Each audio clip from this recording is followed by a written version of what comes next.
The first Enduro of the year, and for the first time in 2011, the front row split between the factories. No Team Vodafone up the front for the first time in 12 races. Instead, it was FPR's Will Davison and Luke Youlden on pole, joined by Toll Holden's Garth Tander and Nick Percat. Each driver needing to complete at least 38 of the 113 laps around Phillip Island, and all but 4 of the co-drivers set to start behind the wheel. It's an aborted start. It's an aborted start. The start delayed, Percat stalling on the front row. I need someone to rock the car in gear. So it's jammed in gear. Yeah, it's trying to kick it, but nothing's happening. The crew working and cranking it back to life. Percat, though, relegated to a pit lane start as they finally got underway. Luke Youlden has nobody in front of him, but here comes Andrew Thompson in car 88. Youlden leading John McIntyre and Dean Canto. Thompson given a touch-up by his stablemate Mark Scaife, but still into third on lap 2. So that pass now made by Thompson. So what I predicted worked out then for Andrew Thompson. The Fujitsu Series leader then taking McIntyre for second, while Alan Simonson overshot at turn 4. Thompson now stalking Youlden for the lead, and again slipped past at the hairpin. The first change for the lead of the race. After they all pitted, Scaife had taken the lead from Thompson, Percat back up to 4th, Canto also serving a drive-through for dangerous driving in the pits, while at the front a familiar sight, Team Vodafone fighting, Thompson back past Scaife on lap 32. Mark Scaife not bothering to respond. Clearly his balance isn't quite right at the moment. By lap 40, it was Team Vodafone 1 and 2 from Youlden, Percat and Cam McConville.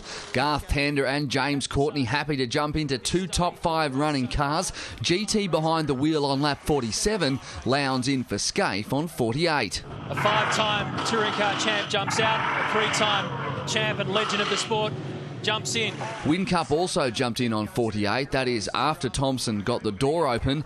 The 88 car losing time, Lowndes taking the lead, Tander fighting Davison for third and doing it with aggression. And he was very forceful then, and Will wanted to argue but realised it would have ended in contact. As the race moved past the halfway point, a familiar story, Craig Lowndes holding off Vodafone's stablemate Jamie Whincup until the first safety car of the day. Oh, there's geese on the track. We've said that before today, but they're real ones this time. Some brave birds on the track. Lowndes and Whincup leading the front runners into the pits. Whincup forced to queue and losing out to Tander and Davison with one further pit stop required. GT giving it everything to catch Lowndes. Full-blown sprint car action onto the front straight. Back in the field, Paul Dumbrell tipped Greg Murphy off, while Tander took the lead on lap 76. Unbelievable that Tander's got it done. Slides out the other side. You do not often see that move in V8 supercar racing. Wow. The leaders going at it. Lowndes attempting a pass at turn 1 but couldn't make it stick. He was luckier at the hay shed the very next lap. He's got position, but Tander hangs on, tries to make sure there's a tonne and a half in the way. Now he yields. 30 laps to go. Whincup closing in on the 2 battling at the front and finally picking off Tander. Good job, Tander. He continues to hold on and hold off Jamie Whincup, and now Whincup pushes away. Back to Vodafone 1 and 2 with 24 laps to go. Whincup 4 seconds behind Lowndes. 4 cars ahead of them, but yet to pit. Tander conceded another spot to Van Gisbergen, who then passed Whincup for second. Watch up the inside now. Job done. The Giz went about tracking down Lowndes for the lead, while GT went straight on at turn 4. Van Gisbergen, though, with a drama on lap 107. It's not turning, it's vibrating, and he's very unhappy. Then Van Gisbergen was just trying to hold on to second, but he couldn't do it. Jamie getting him on the second last lap. And goes up to second spot in the 500.